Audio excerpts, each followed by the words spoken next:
Nah, dengan poin benar 5 poin, maka untuk mencapai nilai 80 itu harus Kakak-kakak sekalian harus, minimal benar 16 soal ya, dan nilai maksimal untuk TIU ada 175 poin. Artinya kalau benar seluruhnya 35 soal itu nilainya adalah 175. Nah, di TIU kerjakan soal yang mudah dan dianggap pasti benar terlebih dahulu.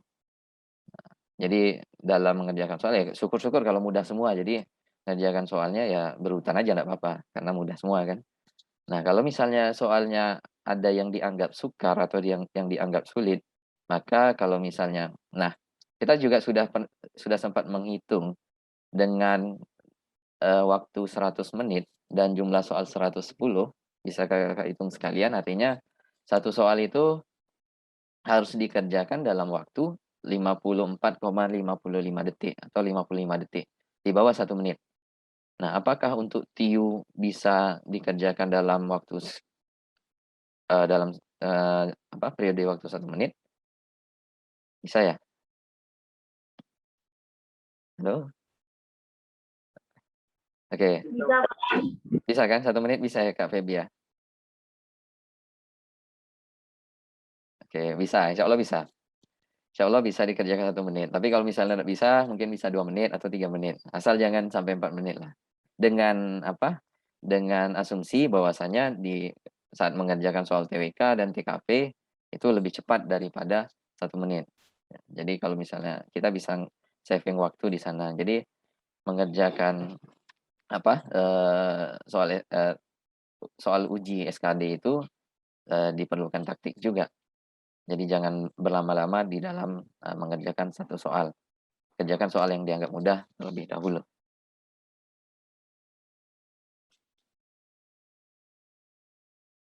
Nah, kita akan masuk malam ini dalam, materi TIU. Jadi seperti yang dijelaskan di awal tadi, materi TIU itu ada 3 materi utama yang terdiri dari verbal yang berkaitan dengan, kosakata, verb, bahasa Inggrisnya kan kosakata ya. Nah, kemudian, eee, numerik yang berkaitan dengan angka, number, dan yang terakhir adalah materi figural. Nah, yang berkaitan dengan, gambar-gambar. Jadi 3 materi ini yang akan kita kupas bersama dalam 4 sesi. Insyaallah ini sesi pertama, kita akan masuk di verbal, menyelesaikan verbal. Kemudian sesi kedua nanti kita akan coba, 2 dan 3 itu numerik, karena numerik ini cukup banyak dan cukup kompleks. Dan sesi yang keempat nanti akan kita coba, diskusi terkait dengan materi-materi yang berkaitan dengan figural atau gambar-gambar. Nah, di materi verbal ini terdiri dari 3 submateri utama, materi uji sebenarnya ini jadi materi uji dalam, eee, materi TIU di SKD. Yang pertama analogi verbal, kemudian silogisme dan analitis. Jadi ini akan dijabarkan lebih lanjut. Analogi verbal itu adalah kemampuan kita bernalar, jadi, melalui perbandingan 2 konsep kata. Nah, 2 konsep kata tersebut memiliki hubungan tertentu pada situasi yang lain. Jadi ada 2 kata dikasih, mungkin Kakak-kakak semua juga udah sering ya ngerjakan soal latihan, buku-buku latihan soal CPNS. Soal-soal analogi ini yang kita dikasih 2 kata atau 3 bahkan, ada yang, apa, beberapa buku latihan soal yang memberikan, soal uji analogi ini 3 kata yang bertingkat. Nah, ada 2 kata, jadi nanti kita cari apa sih hubungan keterkaitan antar 2 kata ini. Jadi misalnya kayak, makan, lapar gitu. Jadi apa sih hubungan antar makan dan lapar? Nanti akan kita kupas lebih lanjut, ini masih penjelasan secara umum. Nah, sebenarnya, di dalam materi analogi ini juga termasuk beberapa materi-materi uji SKD sebelumnya yang seperti sinonim, antonim, kemudian, eee, ya sinonim, antonim, sinonim persamaan kata dan antonim lawan kata. Yang dulu, diuji tersendiri, namun sekarang diuji dalam materi analogi ini. Jadi ada kemungkinan, sinonim itu di dalam analogi dan ada kemungkinan antonim itu di dalam analogi. Jadi hubungan antar kedua kata yang disajikan itu bisa sebagai sinonim, bisa sebagai antonim. Makanya dalam regulasi yang terbaru, sinonim antonim itu tidak, ada lagi dalam materi uji. Jadi dia sudah include di, konsep analogi verbal. Nah, kenapa di sini ada analogi verbal? Karena nanti akan ada analogi dalam bentuk figural, dalam bentuk gambar. Nah, kemampuan verbal berikutnya adalah silogisme. Mohon izin tadi ada peringatan waktu 10 menit, jadi kebetulan saya menggunakan Zoom yang masih gratisan. Kalau misalnya nanti sudah mati, silakan nanti join lagi di link yang sama di grup, nanti juga mungkin akan ada 3 kali join ya, karena kita akan, belajar sampai pukul 21.00. Mohon izin juga tidak istirahat di sholat Isya bagi yang beragama muslim. Jadi nanti sama-sama sholat Isyanya setelah jam 9 aja nggak apa-apa. Tapi kalau misalnya sambilan eee, izin sholat juga nggak jadi masalah, yang jelas, materi akan diselesaikan pada pukul 9. Nah, kita lanjutkan. Yang kedua, dalam materi uji kemampuan verbal adalah materi silogisme. Jadi di silogisme ini bagaimana Kakak-kakak sekalian, menarik kesimpulan dari pernyataan yang diberikan. Nah, ini berkaitan dengan logika, berkaitan dengan nalar, berkaitan dengan, eee, kemampuan berpikir rasional. Nah, yang terakhir adalah, materi terkait analitis. Jadi di analitis ini biasanya soalnya panjang, informasinya banyak, dan kita, diperintahkan untuk menarik kesimpulan. Ya biasanya soal-soal yang berkaitan dengan, urutan, baris berbaris, kemudian tempat duduk, baik tempat duduk yang berbentuk lingkaran maupun berbentuk, meja. Nah, itu ada di soal-soal analitis ini. Jadi kalau, mohon izin kalau misalnya ada Kakak-kakak yang mau interupsi, mau bertanya silakan aja di, apa, diinterupsi, boleh langsung, ditanyakan tidak jadi masalah. Oke, kita lanjut. Nah, ini, analogi tadi, analogi verbal. Analogi itu dalam Kamus Besar Bahasa Indonesia, berarti ada padanan kata, padanan atau ya, apa sih hubungan kata itu. Ya, biasanya dalam soal kan disimpulkan dengan ada 2 kata, dipisahkan dengan tanda titik 2. Nah, ini ada tanda titik 2.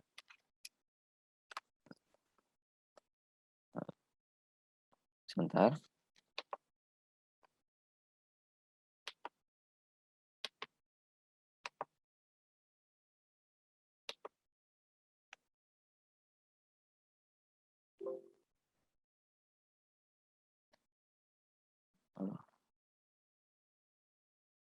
Nah, jadi analogi itu dipisahkan dengan tanda titik 2. Nah, apa yang kita cari pertama, ini ada clue, dalam, menyelesaikan soal-soal uji analogi. Yang pertama adalah menemukan cara membaca. Jadi kalau sebenarnya cara membaca ini hubungan kausalnya, kausalitasnya antara 2 kata itu apa. Nah, kalau untuk mudah kita memahaminya, cara membacanya apa. Jadi misalnya kayak makan dengan lapar tadi, ada 2 kata, makan, lapar. Kira-kira cara bacanya apa? Antara makan dengan lapar. Ada yang bisa memberikan argumen hubungan antar makan dan lapar? Halo? Ketika Oke, lapar harus makan. ketika lapar maka kita makan. Oke, terima kasih, Kak. Boleh boleh, membacanya dari, misalnya kan tadi kan makan itu kan kata yang pertama muncul. Kemudian yang kedua, yang kata yang sebelah sebelah kiri misal tadi kan, di sini ada, saya tulis saja, makan. Maaf tulisannya agak kurang, bagus, karena nulisnya tidak terbiasa di sini. Biasanya nulis di kertas. Nah, apa sih hubungan makan dengan lapar gitu? Itu yang pertama kita cari dulu, nanti baru dicocokkan dengan opsi-opsi yang ada A, B, C, D, dan E. Jadi ada tadi Kak, nggak muncul namanya tadi Kak? ketika lapar, jadi ketika lapar, maka kita makan gitu, maka kita makan. Jadi itulah cara membaca Kakak tadi, bahwasanya ketika kita lapar, maka kita makan. Nah, beliau, membacanya terbalik, tapi alangkah baiknya membacanya itu dari kata yang sebelah kiri terlebih dahulu. Jadi, kita makan ketika kita lapar, jadi cuma dibalikkan saja sih, supaya mudah mencocokkan dengan pilihan-pilihan jawaban yang tersedia. Nih, karena ada 2. Jadi, kita makan maka kita makan karena kita lapar, bisa. Kita makan karena berarti di sini cara membacanya adalah karena. Nah, atau misalnya, apa, motor dengan bensin. Nah, ini kira-kira apa nih cara membacanya? Motor dengan bensin apa hubungannya?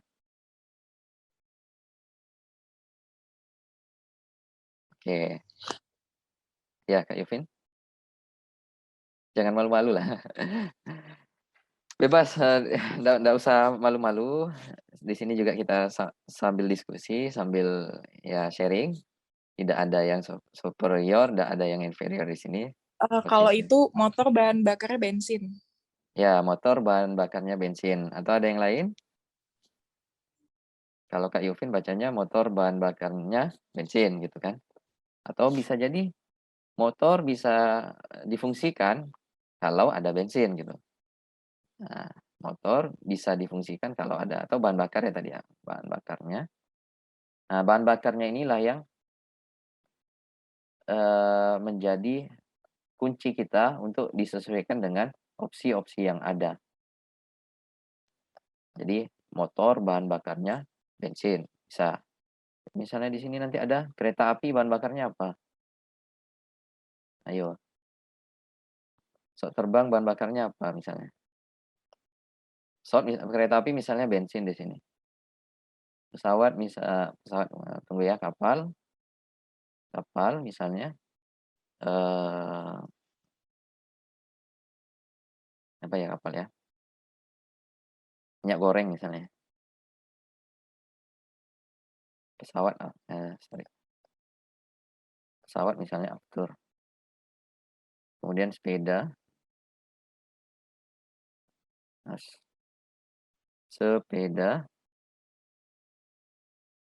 sepeda misalnya bahan bakarnya adalah dinamo, apalagi ya kendaraannya ya, becak misalnya, becak dengan C ya, bukan R, becak dengan, apa ya, manusia misalnya, becak motor. Nah, kalau kayak gini apa sih jawabannya? Ada yang tahu? B, Bang. Beta ya? Iya, betul. Beta B, ya. Bang.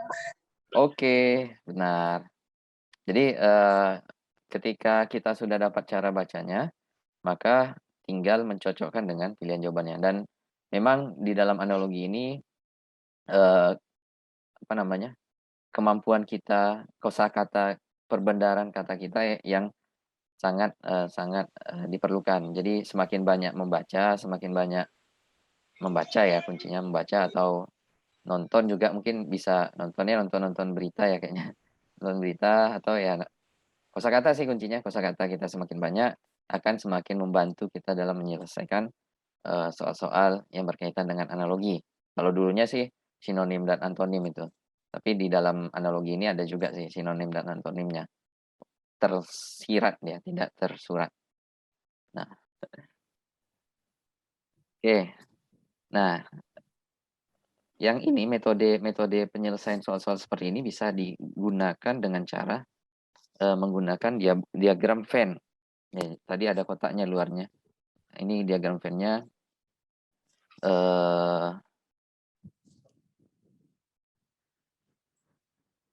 diagram Venn-nya hanya lingkaran saja. Nah, yang pertama kita punya di sini bagiannya rumput dan ilalang. Jadi ini ada rumput atau ilalang ya. Jadi karena rumput dan ilalang apa? Semua ilalang rumput dan semua ilalang berduri. Semua ilalang adalah rumput. Berarti rumput menjadi bagian dari ilalang gitu. Ilalang menjadi bagian dari rumput, sorry. Nah, di sini ada yang berdurinya. Jadi di sini dia pisah, ada berduri, ada yang tidak berduri.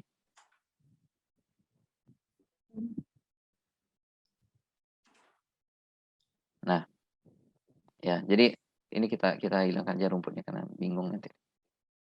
Oh, enggak apa-apa. Sorry. Nah, ini ada berduri, ada tidak berdurinya. Jadi ini kondisi berduri sama tidak berduri.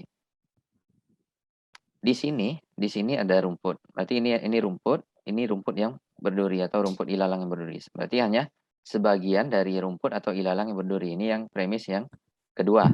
Yang ini premis kedua. Yang beberapa ilalang berduri. Belum. Ya. Dikasih.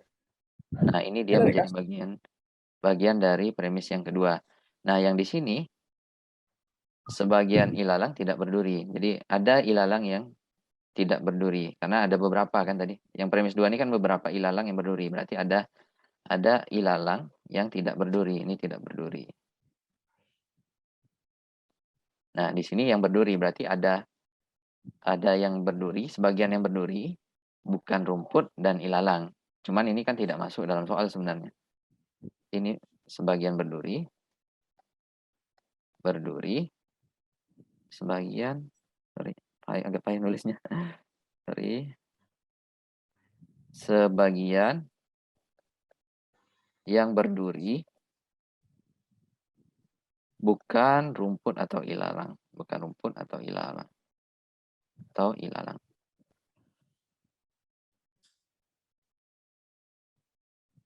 Nah, ini berarti sebagian rumput berduri. Yang ini ya. Ini kesimpulannya. Jadi yang berduri itu hanya sebagian, tidak keseluruhannya. Nah, coba aja di sini. Kalau misalnya ada yang ini apakah ada dalam pilihan jawaban? Benar. Yang ini ada pada pilihan jawaban juga benar. Tapi tidak ada ya pada pilihan ini. Nah, beberapa ilalang bukan rumput gitu. Tidak, karena semua ilalang rumput. Nah, itu yang kita bahas tadi. Jadi sebenarnya dengan diagram Venn juga menjadi pembantu dalam mengerjakan soal-soal silogisme. Cuman kalau misalnya tidak terbiasa, mungkin jangan, karena akan memakan waktu yang lama. Kalau misalnya ya cara cepatnya sih eliminasi tadi dengan analisis satu-satu. Tuh, dikaitkan dengan logika berpikir. Nah, ini. Oke, kita coba soal silogisme melalui Vivox lagi. Atau langsung dijawab juga tidak jadi masalah. Ada yang mau jawab atau melalui Vivox? Jika masyarakat patuh terhadap PSBB, maka pandemi ini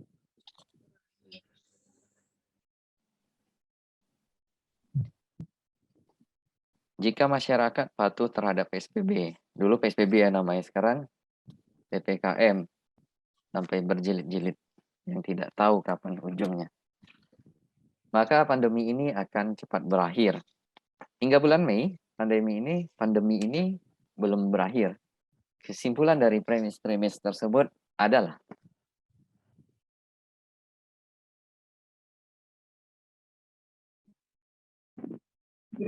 Oke, masih ada yang mau coba jawab di Vivox-nya tadi? B, Bang. B, ada yang jawab B, masyarakat tidak patuh. Kita tampung dulu ya, Kak ya. Aduh, sorry.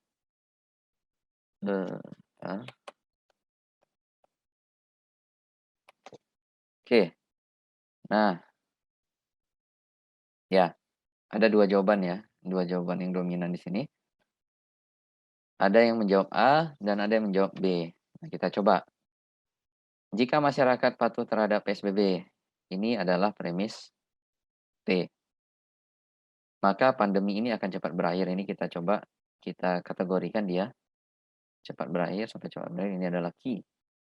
Nah, hingga bulan Mei, pandemi ini belum berakhir. Berarti belum berakhir, dia akan tidak cepat ya, negasinya dari Ki. Ya kan? Kalau cepat dia kan sudah Ki ya, sudah berakhir gitu. Belum berakhir dia, ini pernah didebat juga, saya juga pernah didebat karena belum berakhir ini. Apakah belum berakhir ini, kategori cepat atau lambat gitu kan. Ya karena kalau dia cepat berakhir ya sudah berakhir dia gitu. Dan ternyata bisa bisa di apa, bisa diberikan argumentasi bahwasanya belum berakhir ini dia lambat ya, lambat berakhir makanya dia negasi Ki. Jadi kalau di sininya negasi ini modus apa tadi?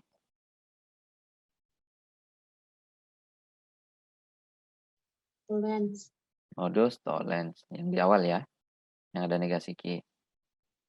Nah ingat kalau ponens ya, beda tollens dengan ponens ini kan ada 2 tadi. Modus ponens. Kalau ponens dia di premis keduanya adalah yang P, pernyataan P. Kalau tollens dia negasi Ki premis keduanya. Karena ponens P ya, P, P. Nah, premis keduanya dia P. Premis keduanya negasi Ki adalah tollens. Kalau ponens premis keduanya adalah P. Nah, ini modus tollens berarti jawabannya adalah ini adalah negasi P. Jadi masyarakat tidak patuh terhadap PSBB. Jadi jawabannya D. Nah, jawaban A memang benar, pandemi masih terjadi. Cuman dalam kaitannya dengan logika, kita tidak mencari kesimpulan apakah pandeminya masih terjadi atau enggak. Kita menyimpulkan dari premis pertama yang muncul. Sudah ada konsep modus tollens, maka disimpulkanlah jawaban itu dari premis P-nya, bukan dari premis Q-nya. Karena pandemi masih terjadi ini merujuk pada Q. Masih terjadi kan belum berakhir, cepat berakhir tadi. Oke, nah ini jawabannya adalah B. Benar. Nah ini juga ada contoh lagi dari soal silogisme.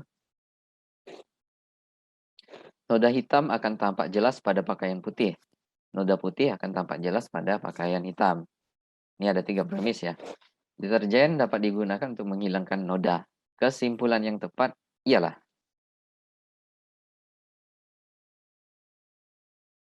Ayo.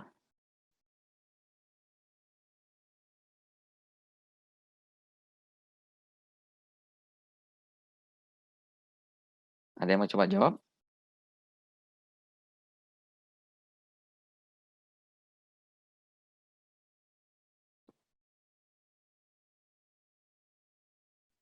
C. C. Ada yang lain? Ada yang jawab C ya tadi ya? C.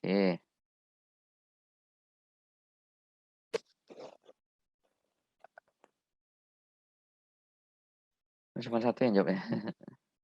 Oke. Nah ini coba kita apa? Kita analisis. Dia noda hitam tampak jelas pada pakaian putih. Benar ya, kalau baju kita putih, kalau ada kotoran hitam yang nampak kelihatan.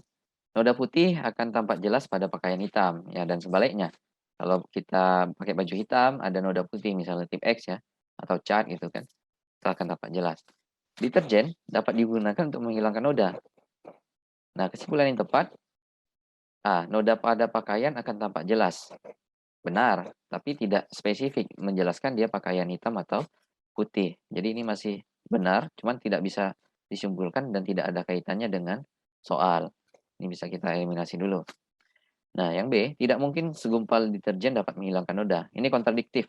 Karena di sini ada premis bahwasanya deterjen dapat digunakan untuk menghilangkan noda. Di sini kontradiktif, berarti ini tidak sesuai dengan premis. Jadi tidak bisa diambil kesimpulan. Nah, yang C, deterjen membuat noda putih tampak tidak jelas pada pakaian hitam yang bernoda putih. Nah, kita simpan dulu. Yang D, tidak mungkin hitam menjadi putih. Mungkin saja hitam menjadi putih kalau dicat gitu kan. Ini tidak ada kaitannya dengan soal. Dan yang E, deterjen membuat noda putih tampak tidak jelas pada pakaian putih. Ya tanpa deterjen pun juga noda putih tidak jelas pada pakaian putih. Ini benar, tapi tidak sesuai dengan soalnya. tidak sesuai dengan premis-premis yang ada pada soalnya. Karena noda putih tampak tidak jelas pada pakaian putih, benar, tapi di premis noda putih tampak jelas pada pakaian hitam. Nah, jadi bukan tidak jelas, dia jelas pada pakaian hitam. Nah, yang C, deterjen dapat membuat noda noda putih tampak tidak jelas pada pakaian hitam yang bernoda putih. Nah, ini sesuai dengan yang premis kedua, noda putih akan tampak jelas pada pakaian hitam. Nah, ketika kita kasih deterjen atau kita cuci dengan deterjen, dapat menghilangkan noda putih yang tampak jelas pada pakaian hitam tadi. Nah, ini jawabannya C ya. Nah, itu. Jadi kalau silogisme ini eh, boleh untuk cepatnya langsung dikaitkan antara pilihan jawaban dengan premis-premis yang ada pada soal. Langsung kalau kayak gini tidak ada hubungannya dengan premis-premis soal, langsung kita silang aja eliminasi. Ini juga silang eliminasi. Nah, misalnya sampai pada opsi C tadi sudah dapat jawabannya, ya udah misalnya langsung aja. Udah yakin tanpa kita lihat poin opsi D dan E, itu bisa langsung kita jawab. Oke, sampai di sini ada yang mau ditanyakan kakak-kakak sekalian? Sebelum kita masuk ke materi verbal yang berikutnya, yang terakhir. Jelas, Bang. Oke, jelas. Baik, yang selanjutnya materi verbal yang ketiga adalah tentang analitis. Tentang verbal analitis. Nah, penalaran dulu namanya penalaran analitis. Sekarang ya analitis saja. Sama aja sih sebenarnya. Nah, penalaran analitis ini dalam soal-soal yang sudah sering diujikan dalam SKD, seleksi kompetensi dasar itu ya berkaitan dengan antrian, dengan baris, dengan urutan, dengan susunan, pengelompokan dan tahapan. Jadi di sini dia berbicara tentang urutan lah, urutan, eee, posisi. Nah, di situ penalaran analitis. Nah, memang biasanya dalam soal-soal penalaran analitis ini, dia narasinya cukup panjang. Narasinya cukup panjang, misalnya ya nanti ada soalnya narasi cukup panjang. Jadi ketika narasi cukup panjang itu akan menghabiskan banyak waktu kita kalau kita membacanya dari awal sampai akhir. Jadi kalau misalnya salah satu tips untuk mengerjakan soal ini, kalau misalnya sudah dapat kalimat pertama itu intisarinya langsung dicoretkan saja. Misalnya Andi berbaris di depan Budi, ya. Langsung aja dicoretkan di kertas buram kakak-kakak sekalian. Berarti kalau Andi berbaris di depan Budi, kalau misalnya di sini depan gitu kan. Andinya di sini, Budinya di sini. Kemudian kemudian Widya misalnya berbaris 2 posisi di depan Budi, berarti Widya ada di sini, berarti di sini ada satu orang lagi yang belum tentu. Nah, langsung langsung aja coretkan, tanpa kita harus sampai akhir membacanya. Nah, itu dia yang maksud dari poin kedua ini.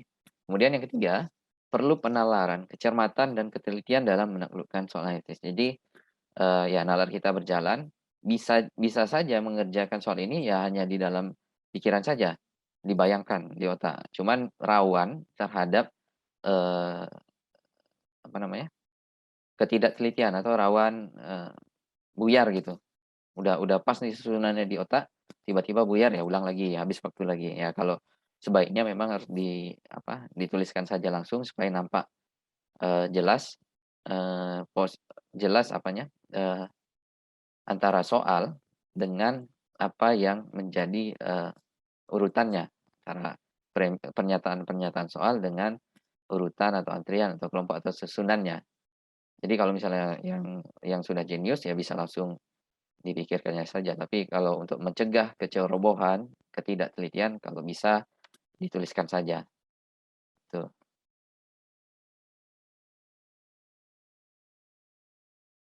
Nah, ini bukan soal verbal analitis sih sebenarnya, cuman ini agak sulit. Jadi ini apa, teka-teki teka-teki yang berbentuk verbal analitis. Nanti mungkin kalau setelah di-share bolehlah Kakak-kakak coba, kerjakan di rumah,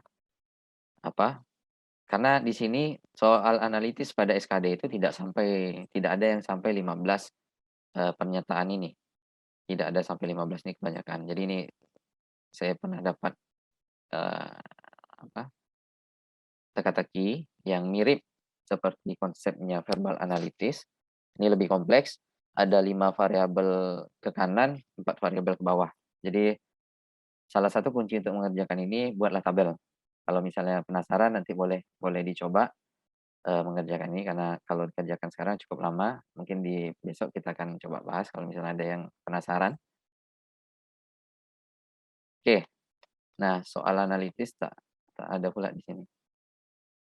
Belum dimasukkan pula. Bentar saya coba apakah ada soal analitisnya.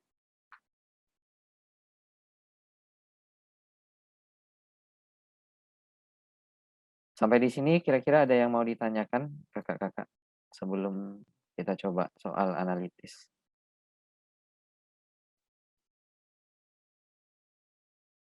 Paham? Udah paham semua?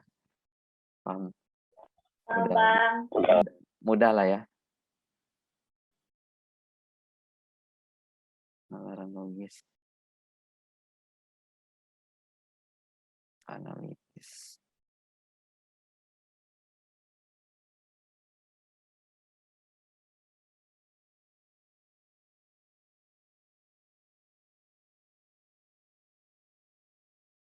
Nah, sebentar ya, Kakak-kakak.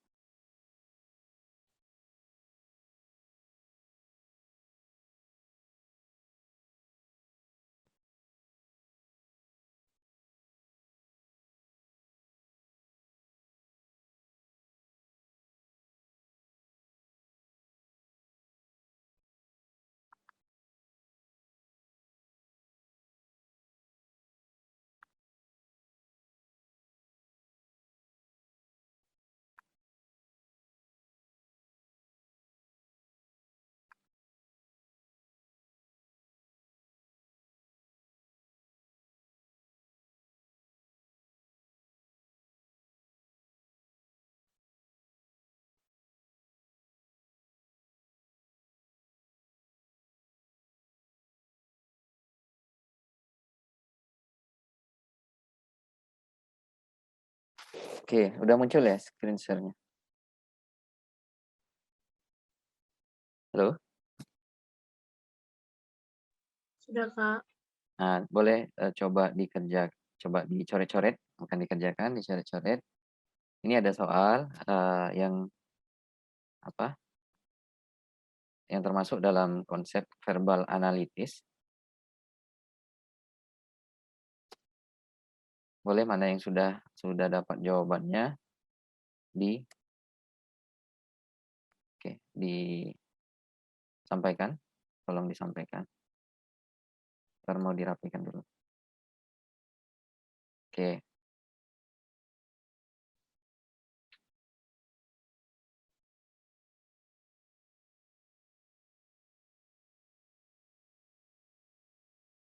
Nah, 5 orang anak menaiki biang lala. Biang lala, nanti biang lala ini apa gitu kan. Adi tepat berada di atas Wina dan berada di antara Mei dan Gesang. Gesang atau Gesang. Lala berada di antara Mei dan Wina. Kemudian biang lala diputar sampai Wina berada di paling atas. Manakah pernyataan yang benar? Ada yang sudah dapat jawabannya?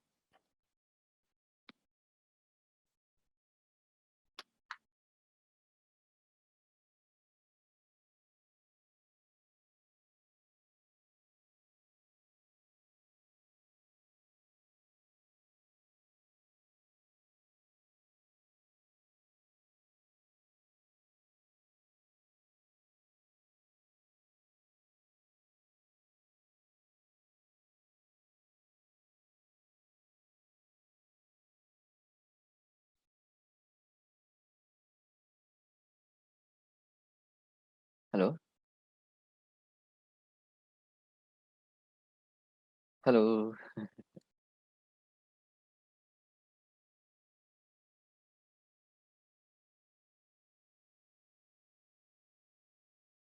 Halo? Masih mencari ya? Abang, kayaknya abang. Kak Feby jawab. Ada yang lain? Masih masih cari ya, kita tunggu dulu. Nah, ini harus pensiun.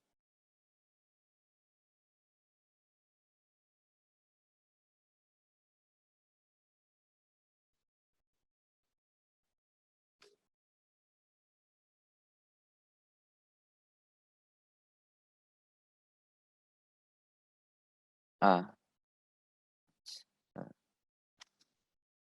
Ada yang lain? Kita tunggu.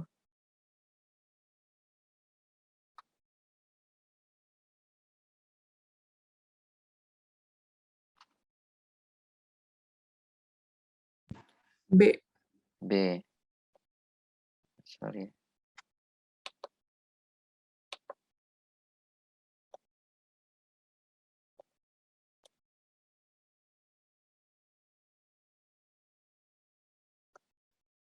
Ada yang A, ada yang B. Oke, kita cukup ya, 2 dulu ya.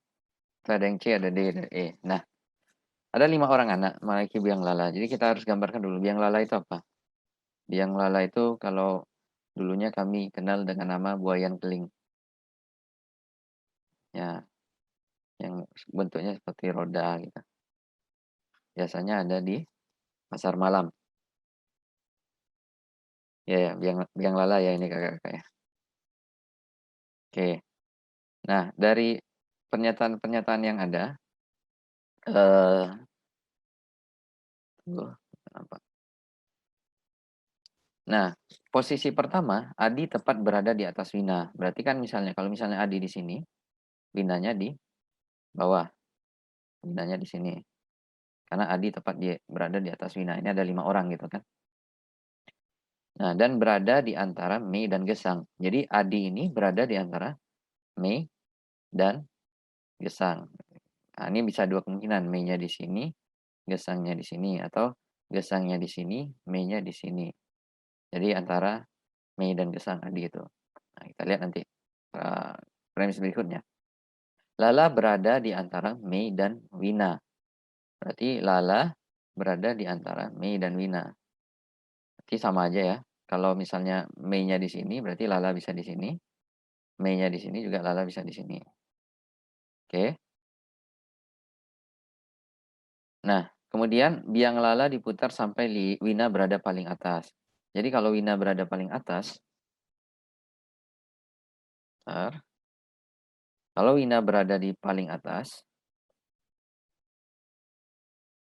yes, dapat pula lingkarannya.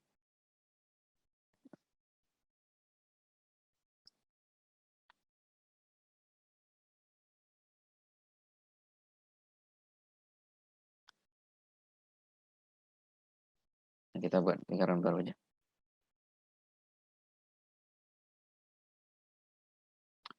Kalau Wina berada di paling atas, berarti otomatis Adi di bawah. Ya kan? Karena dia tadi tepat berada di atas Wina. Adi itu Adi itu tepat berada di atas Wina. Nah, kemudian posisinya berarti kalau misalnya Adi di bawah, di sini bisa Mei, di sini bisa Gesang, ini bisa Lala atau di sini bisa Lala. Lala bisa ada 2. Nah, oke, kalau A kita simpan dulu. Ini bisa. Kemudian yang opsi B, Lala dan Gesang pada ketinggian yang sama. Nah, tidak. Karena Lala dan Gesang ini dia berbeda ketinggian. Gesang di sini, Lala di sini. Oke. Nah, mungkin ini last 10 minutes ya bagi pertemuan kita pada malam hari ini. Nah, Lala dan Gesang ini tidak mungkin pada ketinggian yang sama. Jadi karena dia tidak kalau posisinya sudah diubah, Lala itu kemungkinannya di 2 posisi ini. Kemudian Gesang di bawahnya Lala. Gesang bisa di sini juga ya tadi ya. Gesang bisa di sini atau Mei-nya di sini. Nah, kemudian tepat di bawah Wina adalah Mei. Tidak juga. Karena tepat di bawah Wina itu bisa Lala ya di sini ya. lala. Dengan 2 kondisi tadi. Oh, sorry. Tepat di bawah Hina ya Adi gitu. Karena ini di bawah ya, bukan di sampingnya. Jadi kalau dalam ini sama dengan posisi, urutan lingkaran atau meja bundar. Kalau dia kalau dia ini berdepan-depanan, ini dia, antara W dan A ini berdepan-depanan atau berhadapan. Nah, kalau dia dengan yang di sampingnya itu berdampingan atau bertetangga, nah itu dia dengan di sampingnya. Jadi kalau yang C tepat di bawah Wina adalah Mei, bukan, karena di bawah Wina adalah Adi. Nih. Yang D, Mei tepat di antara Gesang dan Adi. Mei di antara Gesang dan Adi. Oh tidak. Adilah yang berada di antara Mei dan Gesang. Nih, kalau Mei-nya di sini, Gesangnya di sini. Kalau Gesangnya di sini, Mei-nya di sini. Jadi bukan Mei yang berada di antara Gesang dan Adi. Adi yang di sini ya. Ini Adi. Nah, opsi D, di atas Lala adalah Adi. Nah, di atas Lala adalah Adi. Bukan, karena sebenarnya di atas Lala tidak ada sih. Yang berdekatan dengan Lala adalah Wina ini. Nah, jadi ini salah, salah, salah, salah. Jawabannya adalah A. Oke, kira-kira ada yang mau di apa? Ada yang mau dikoreksi?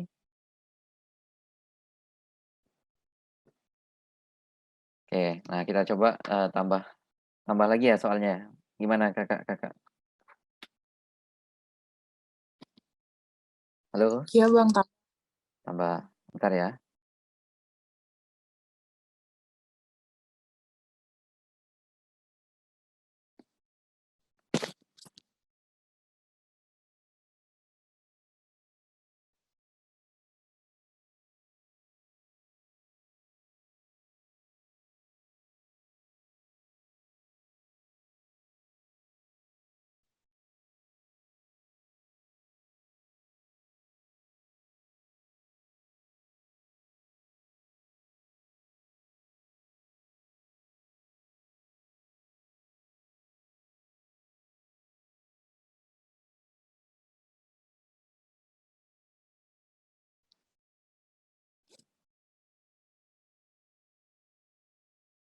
Oke, ini ada soal verbal analysis lagi. Udah kelihatan? Udah kelihatan ya kakak? Screen-nya? Udah bang. Udah, boleh dicoba coret-coret. 5 orang mahasiswa A, B, C, D, dan E tinggal dalam asrama. Masing-masing memiliki cara menuju kampus. E selalu berangkat paling dulu atau paling akhir. Berarti 5 nih. Oh, coba dulu ya. Siapakah yang berangkat paling terakhir? Nanti baru kita coba sama-sama ngerjakannya. Ada yang udah dapat?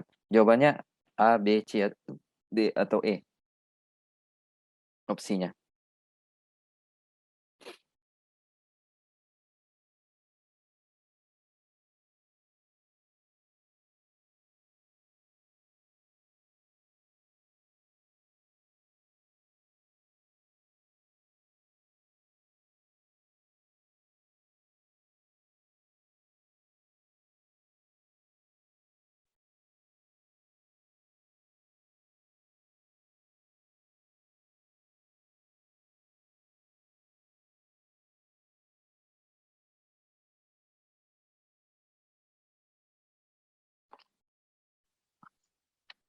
Udah ada yang dapat? C ya bang. C. Weh, sama-sama ya tadi ya.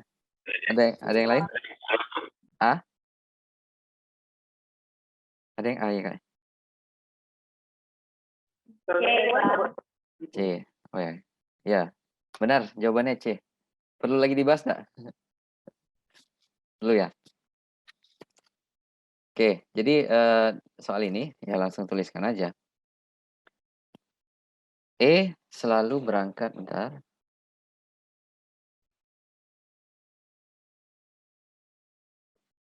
Ada error.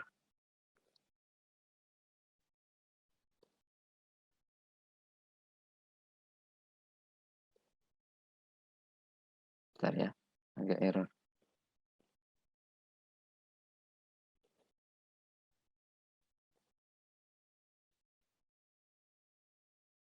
Oke.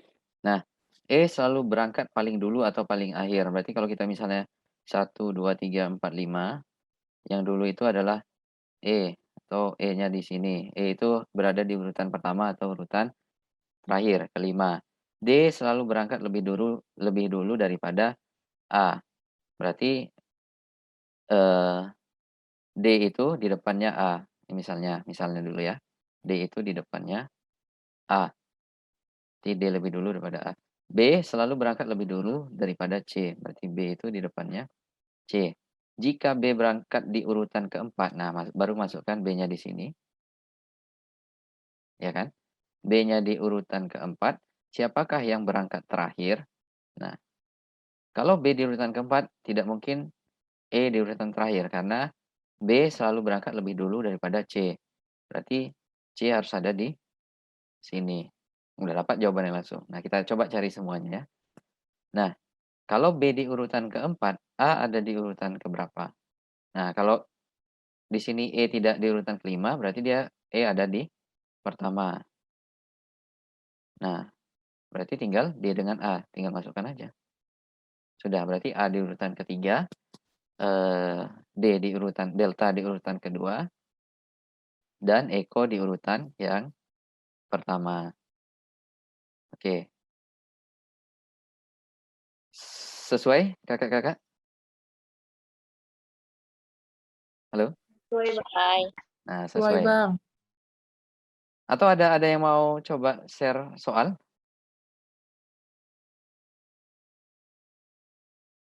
Share soal? Belum? Nah, jadi, ya, mungkin Kakak-kakak kan udah nerima modul ya, udah ada modul, yang difasilitasi oleh kawan kelas, boleh karena apa, di dalam sesi mungkin kita tak akan membahas, pembahasan modul itu satu-satu karena banyak juga soalnya di sana. Kita lebih berfokus pada penyampaian materi, tips dan trik. Kebetulan, kemudian kalau misalnya di dalam Kakak-kakak mengerjakan soal-soal itu, soal-soal yang ada di modul, kalau ada yang bingung boleh ditanyakan di grup maupun japri juga enggak jadi masalah, atau nanti kita akan kita akan coba bahas di dalam sesi. Nah kemudian, apa ya, nanti juga akan ada jadwal simulasi yang mungkin nanti akan disampaikan lebih lanjut, jadwal simulasi. Nah dari soal-soal simulasi juga bisa kalau misalnya ada kebingungan dalam mengerjakannya, dalam menemukannya, bisa ditanyakan juga melalui, grup dan juga setelah berakhirnya 12 sesi, juga kita akan bertemu lagi di setiap minggunya untuk, di setiap minggunya untuk, nge-Zoom juga. Nge-Zoom sih, kalau yang offline juga nge-Zoom juga, eee, untuk membahas, berbagai kebingungan atau yang masih masih ragu dalam mengerjakan soal-soal baik itu TIU, TWK, dan TKP. Sampai di sini kira-kira ada yang mau ditanyakan terkait materi malam hari ini? Pas? Oke. Nah, mungkin karena tinggal 1 menit lagi, kita cukupkan dulu materi kita pada sesi kali ini. Insya Allah besok kita akan ketemu lagi di jam Bang, yang izin, ya? Oke. saran saya tadi tolong di ini, Bang, Iya, dipertimbangkan lagi. akan saya sampaikan ke manajemen dulu, kawan-kawan manajemen. Iya, Nanti tunggu makasih, info Bang, lebih ya. lanjut. Iya. Mohon ditunggu ya Kak Yufin ya. Bang, Oke, Kak Feby. Bang, gimana kalau Zoom-nya diganti Google Meet aja?